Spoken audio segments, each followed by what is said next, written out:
autor de García Luna, el Señor de la Muerte, periodista de larga trayectoria, a quien admiramos y respetamos en este espacio libre como el viento. Mi querido Paco, ¿cómo estás? Te saludo con mucho gusto, buenos días. Vicente, ¿cómo estás? Buenos días. Pues mira, empezando el canal y empezó bien, ¿no? Creo que sí, mi querido Paco, con los ajustes que son hasta cierto punto normales y esperados.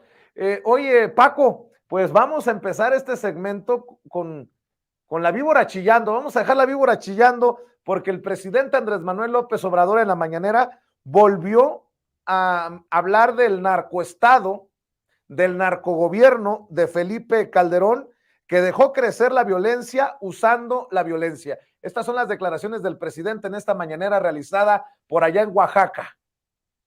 Lo primero,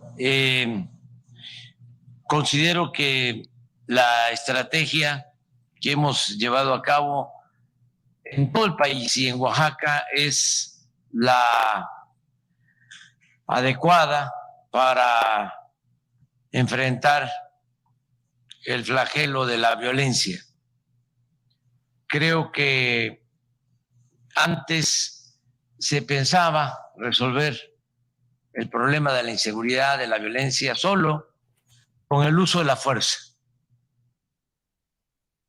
Se pensaba que con cárceles, con amenazas de mano dura, con leyes más severas, decían los gobernantes en frente a las cámaras, no me va a temblar la mano. La ley es la ley. Y ya vimos lo que hicieron. Hubo en México, cuando menos, un sexenio, el de Calderón, en que predominó un narcoestado, porque las autoridades estaban al servicio de la delincuencia.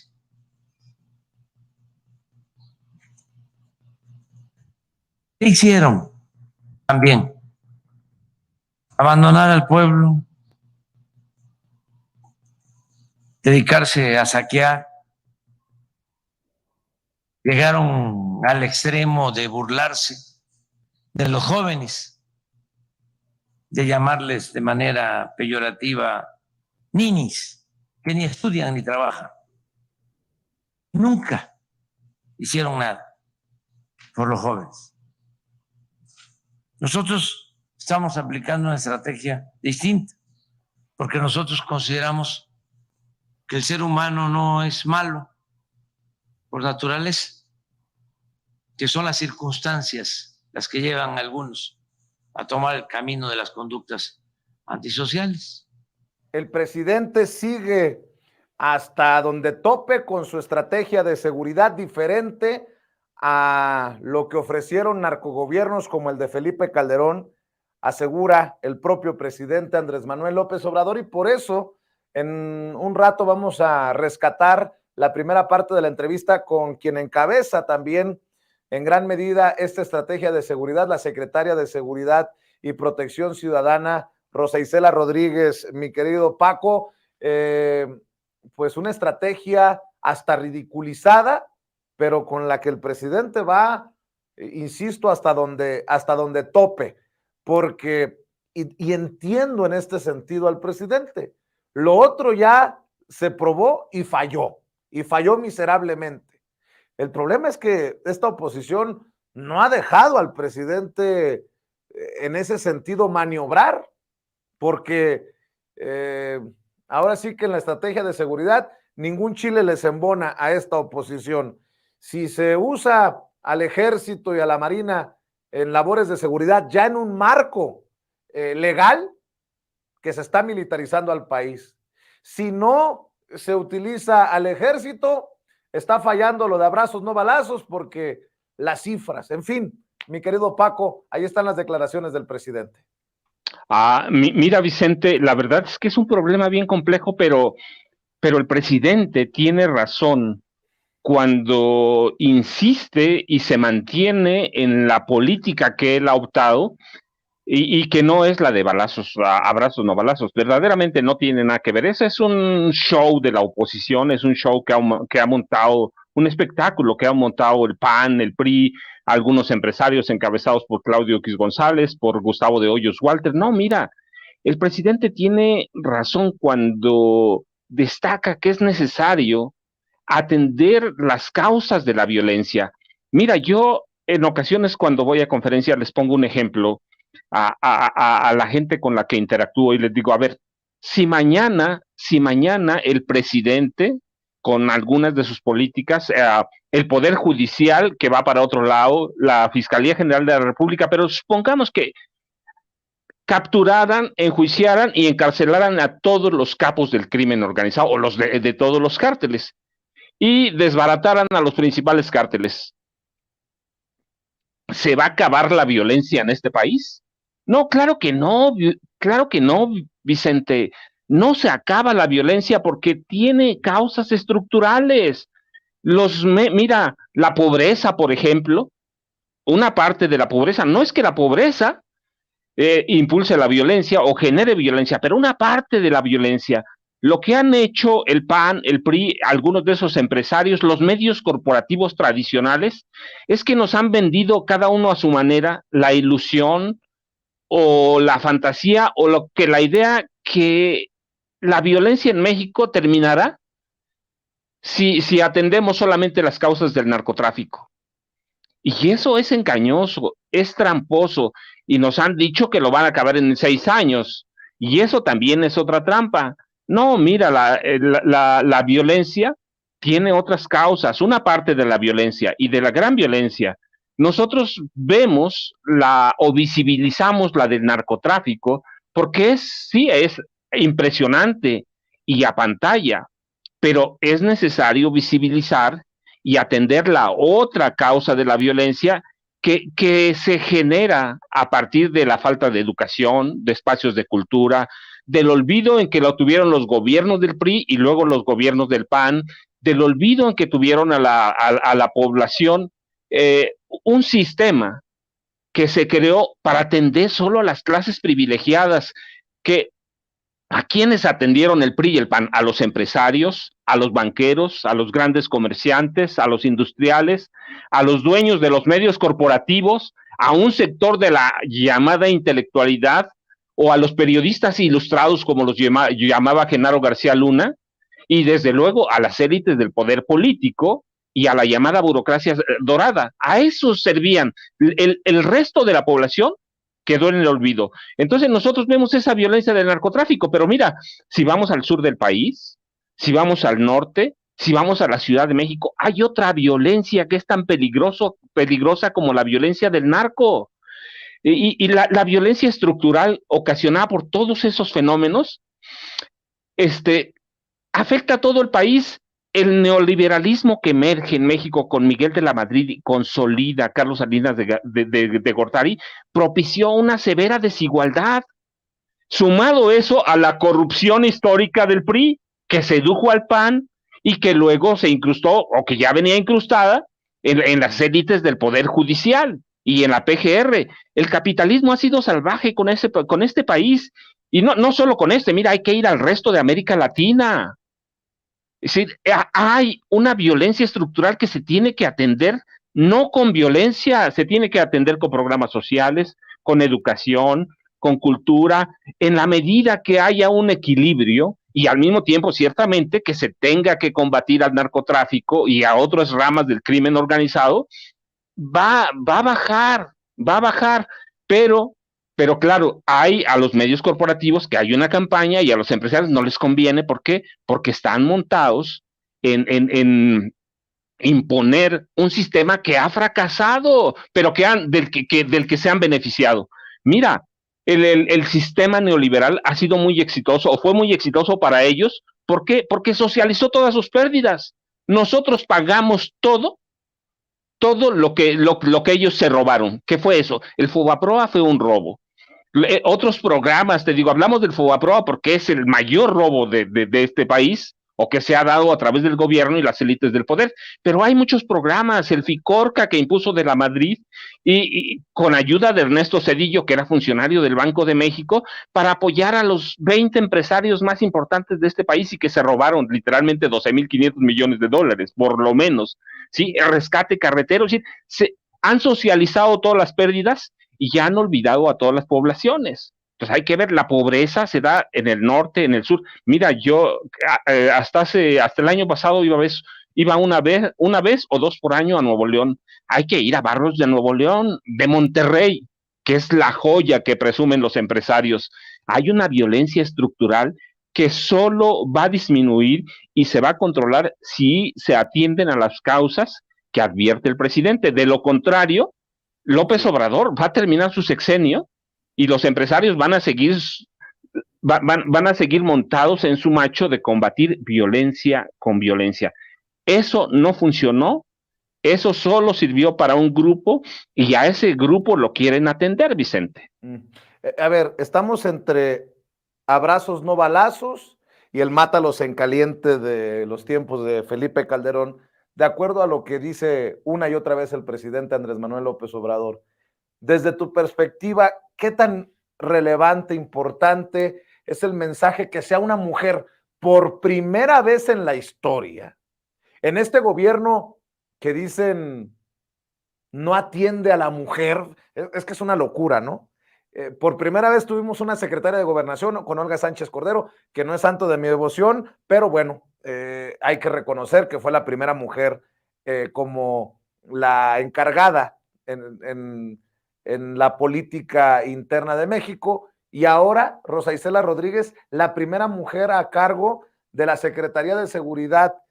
¿Qué mensaje envía esto en momentos en que la estrategia de seguridad es tan cuestionada, no solamente en México, también desde Estados Unidos, Paco? Es que no es una cuestión de género, es una cuestión de que los grupos privilegiados por el PRI, por el PAN, están enojados con ese grupo de empresarios que se beneficiaron del sistema. No entienden que la violencia es circular. Ay, mira, yo ayer publicaba un tuit en el que decía que en Toluca es una de las ciudades más peligrosas del país para las mujeres. Toluca lo gobierna el PRI. Es una violencia circular, a veces afecta a las mujeres, a veces al hombre, a veces a los niños. Es circular, se tienen que atender todas las causas y no es el género. Tienen que entender las clases privilegiadas en este país que tenemos una violencia que propiciaron el PRI y luego el PAN, producto de la corrupción. Entonces, que una mujer encabece la Secretaría de Seguridad tiene que ver, es un mensaje que se está trabajando, pero no lo van a entender por la polarización que hay en el país y porque están montados en su macho en revertir lo que pasó en 2018, pero revertirlo por la fuerza, revertirlo por medidas coercitivas. Y no han entendido a este país, no han entendido que la violencia es más grave que el narcotráfico, que la violencia es más grave que el crimen organizado. Hay que ir, mira, yo tengo dos hijas. Y cuando tienen que subir a un micro, yo lo primero que les digo, si les piden algo, dénselo, todo lo que traigan. Eso no me asusta. Finalmente uno se acostumbra. Lo que me asusta es que después nosotros, si podemos atrapar ese ladrón, lo matamos.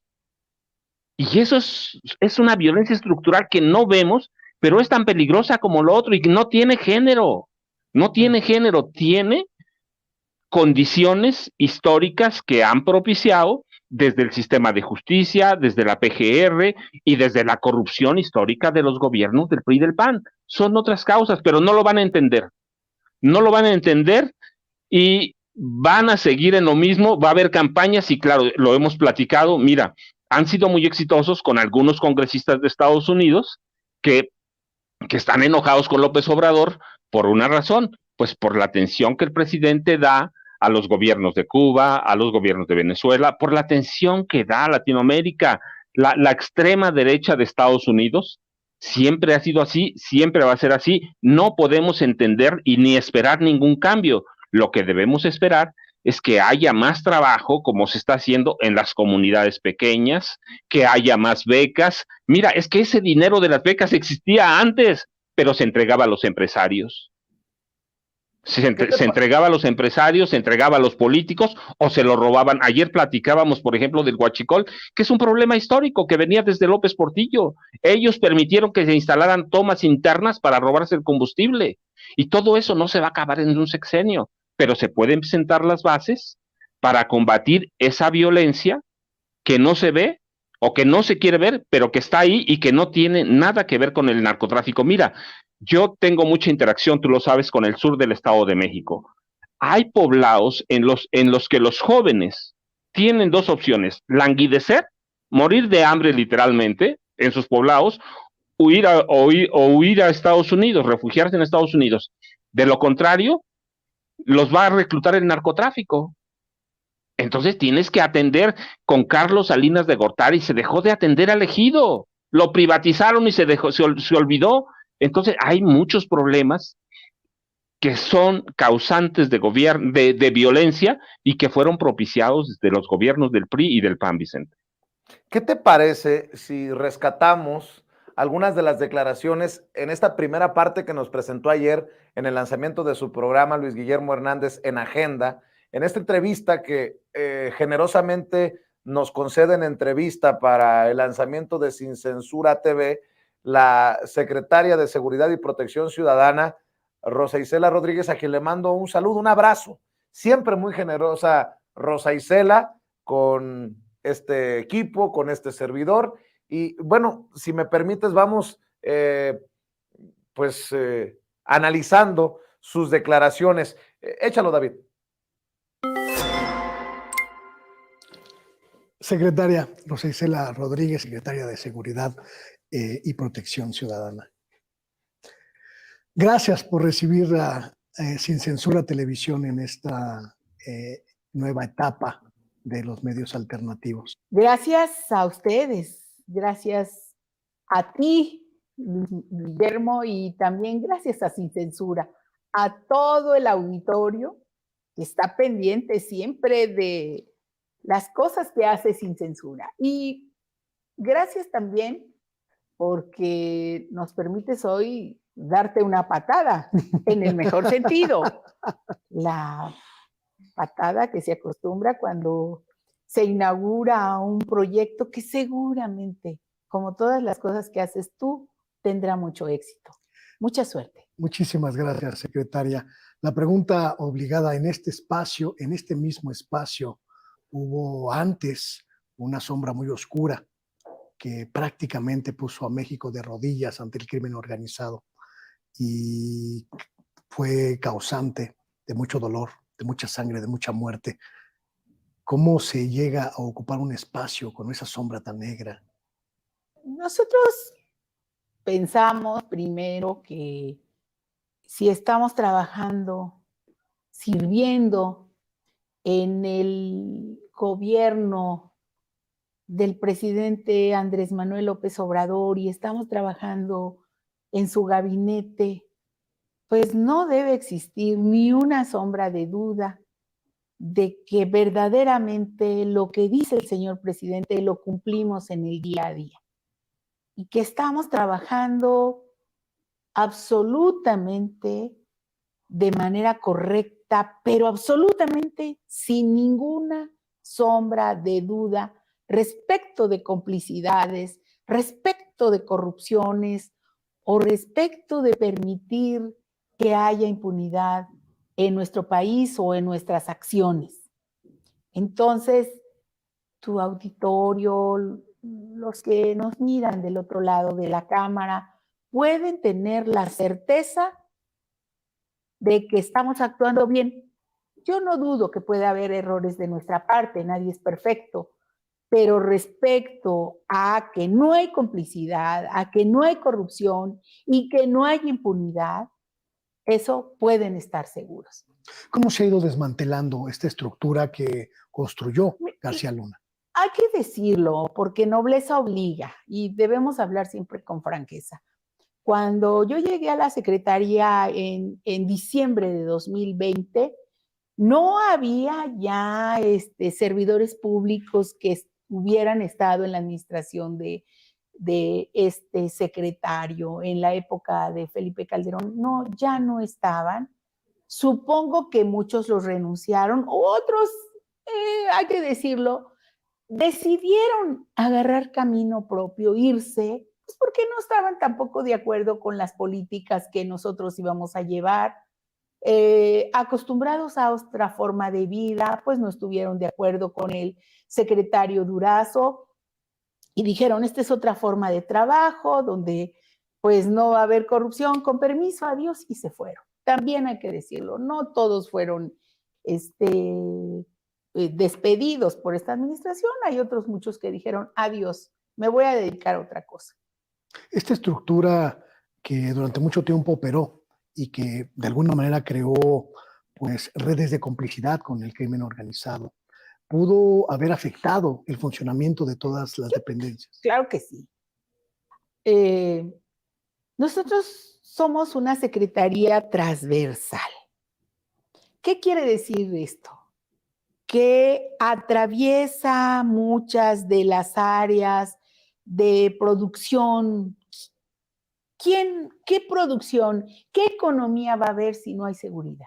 Entonces, si esto afectaba, si ellos avisaban de que había un cargamento importante, si había una personalidad importante, el cargamento se lo robaban, pero la personalidad a lo mejor la secuestraban. Fue el más alto índice de secuestros del que tengamos lugar.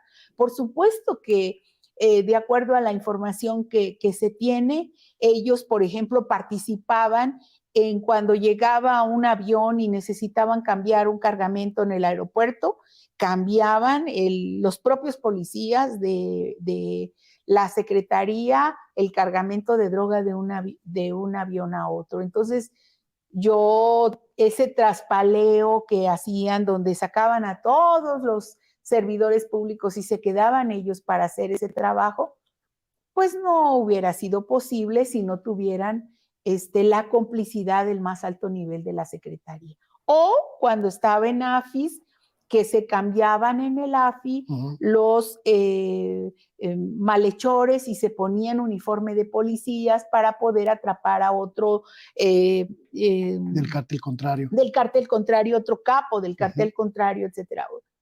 ¿Qué le quiero decir a la gente? Que eso no existe.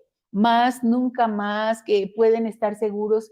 Insisto que podemos tener muchos otros errores, pero que esa penetración que tenía en la Secretaría de Seguridad Pública García Luna, no hay más. Tampoco habrá Cárdenas Palominos ni ninguna otra. Tampoco, o sea, pues nuestros equipos están formados por mujeres y hombres que conocemos desde hace mucho tiempo y que, estoy segura, pueden pasar cualquier control de confianza.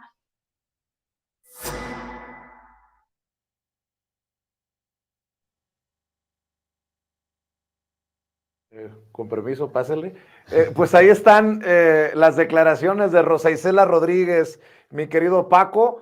Vaya compromiso decir, ya no hay Cárdenas Palominos, ya no hay Garcías Lunas en esta secretaría, y hablar con toda claridad de lo que nos enteramos en libros como el tuyo, Paco, y en el juicio con declaraciones de los testigos, que eran los propios policías federales los que bajaban la droga en el Aeropuerto Internacional de la Ciudad de México para mover los cargamentos. Una claridad con la que se expresa Rosa Isela Rodríguez, y bueno, como nunca antes, hablar con esta transparencia que la escuchamos en esta primera parte de la entrevista exclusiva que le concede a Luis Guillermo Hernández. Mira, Vicente, había una complicidad grotesca de las autoridades, en este caso de la Secretaría de Seguridad Pública y de otras policías del país, una complicidad grotesca con los criminales. Y yo te decía, es eso aunado a la corrupción, dejó un país terriblemente desigual. Cuando inició el gobierno del presidente López Obrador, o desde que inició, ya éramos uno de los de los 5 países más desiguales de América Latina. Éramos un país casi con la mitad de la población en la pobreza, mientras se enriquecían, esta camarilla de funcionarios policíacos. Pero mira, no, si lo reducimos, si lo dejamos en los altos mandos policiales, nos vamos a quedar cortos. No, había corrupción prácticamente en todo el gobierno. Hay que ver a los hermanos de Margarita Zavala, a sus primos hermanos, hay que ver a otros funcionarios de gobierno. Sí, había una corrupción generalizada y nos podemos ir a Peña igual. El punto es que todo eso nos deja un país que tiene a millones de personas viviendo por debajo de la línea de pobreza. Y te digo, no necesariamente que esto sea propulsor de violencia o generador de violencia, pero mucho puede ser porque se deja abierta la puerta para que los grupos de crimen organizado vengan y lo recluten, que es lo que pasa mucho en el sur, y bueno, y pasa también en el norte. Va a vivir 4 años en Ciudad Juárez, así que lo puedo decir de 4 años y medio, lo puedo decir de primera mano. Entonces, las complicidades grotescas de los funcionarios y la corrupción propiciaron todo eso. Mira, yo recuerdo mucho, y yo pongo el ejemplo de algunos funcionarios con López Portillo, que se robaron documentados $1,000 millones. Hay otros muchos más. Tenemos funcionarios que empezaron de cero, como Carlos Jan González, que terminaron con una fortuna de $3,000 millones. Hay que ver cuáles políticos históricos son pobres. Ninguno, y enriquecieron a clases empresariales, pero brutalmente, de tal forma que somos un país que tiene ¿cuántos multimillonarios? Hay que verlos, los podemos hacer por catálogo, y eso dio como resultado que tenemos un país tremendamente desigual, con una violencia que no tiene nada que ver con el narcotráfico, pero que sí tiene que ver con la corrupción de los entes policíacos, la corrupción de los entes de gobierno en todos sus niveles, o la ignorancia u omisión. Mira, yo he visto ahora las declaraciones de Santiago Krill Miranda, que dice que no sabía nada, pero que va a aplicar la ley, que no le tiembla la mano, como dice, para aplicar la ley. No, espérate, había una corrupción hasta en eso. Entonces, eso nos dio un país que violento. Oye, Paco, y no... Sí, te oigo, Vicente. Y ya que estás hablando de violencia, para cerrar, maestro, ¿qué piensas de el repudio que muestra el presidente Andrés Manuel López Obrador sobre la quema de esta piñata o de esta figura de Norma Piña, la ministra presidenta de la Suprema Corte de Justicia de la Nación, que también, lo decía yo ayer, difiriendo respetuosamente con el presidente, también muestra un hartazgo, un encabronamiento de la gente de a pie con estos que, pues que buscan, pareciera, torpedear este gobierno de la Cuarta Transformación desde el Poder Judicial. Al final, asumo mi responsabilidad y las consecuencias de mis opiniones, pero creo que no exagero y hay que poner las cosas sobre la mesa. ¿Qué piensas sobre esto? No, mira, Vicente, yo difiero mucho del presidente también en ese sentido. No, hay en la población, y eso no quieren verlo los ministros, no quieren verlo los jueces, no quieren verlo los magistrados. Hay un hartazgo, ya no pueden engañar a la población. Hay una sensación, y es muy real, basada en hechos, de que el Poder Judicial está terriblemente corrupto, y ya hay un enojo contra la ministra Piña. Claro que sí, la ministra presidenta Norma Piña, claro que sí. Mira, yo empiezo por mí. ¿A cuántos narcos ha beneficiado en los últimos meses? Empezando por la esposa de Genaro García Luna, Linda Cristina Pereira Gálvez, a Rosario Robles, Luis Cárdenas Palomino, Francisco Javier García Cabeza de Vaca. ¿Cómo se quitan esa sensación? No tiene nada que ver con el género, no tiene nada que ver con hacer apología de la violencia, tiene que ver con el enojo de la población que hay, y lo vemos en nosotros. No es una casualidad que hayan beneficiado todas estas personas, o más. Tiene que ver con la corrupción histórica del Poder Judicial de la Federación. Y si no lo ven ellos así, pues va a empeorar. El enojo contra ellos es peor. Y yo estoy enojado, pero yo lo asumo. En mi pueblo todo el mundo está enojado. Así que hay un enojo, hay un hartazgo y ya hay un desprecio por ese aparato de justicia que sirve a intereses criminales. Yo lo llamo la corte del narco, punto. Uf, qué fuerte, la corte del narco, dice el maestro Paco Cruz. Maestro, como siempre, es un placer. Seguiremos con estos temas, si te parece, mañana, en otra oportunidad aquí en Sin Censura. Y por lo pronto, Paco, seguir insistiendo, si me permites, y no lo hago porque sea un cebollazo y estés tú, sino le voy a seguir insistiendo, le voy a pedir a la gente que nos está viendo y escuchando que busque García Luna, el Señor de la Muerte, que creo que puede servir de contexto, es una lectura obligada, creo yo, para entender el caso de García Luna, porque es un caso que nos seguirá dando de qué hablar, no sé si en los próximos meses, sino en los próximos años, Paco, y bueno, está disponible en las librerías favoritas de la gente que nos está viendo, y obviamente que te apoyen en redes sociales, maestro. Vicente, y mira, yo lo digo, no es porque yo lo haya escrito, es un libro que sirve de referencia para entender cómo el sistema político mexicano hasta el 30 de noviembre de 2018 creó monstruos o se formó un sistema para crear monstruos como Genaro García Luna. Yo, ya sabes, Vicente, te agradezco mucho, @Cruz Jiménez en Twitter, Francisco Cruz Jiménez en Facebook, y nos estaremos viendo mañana, Vicente, muchas gracias. Maestro, te mando un abrazo, ya sabes que te admiro, que te respeto. Estamos al pendiente, mañana nos vemos. Gracias. En Sin Censura, el maestro Paco Cruz, que deja la víbora chillando con eso de la corte del narco. Pácatelas. Lo van a acusar también de violencia con sus dichos, ¿no? Por expresar su opinión, pero bueno, insisto, es mi opinión y me hago responsable de ella. Y me da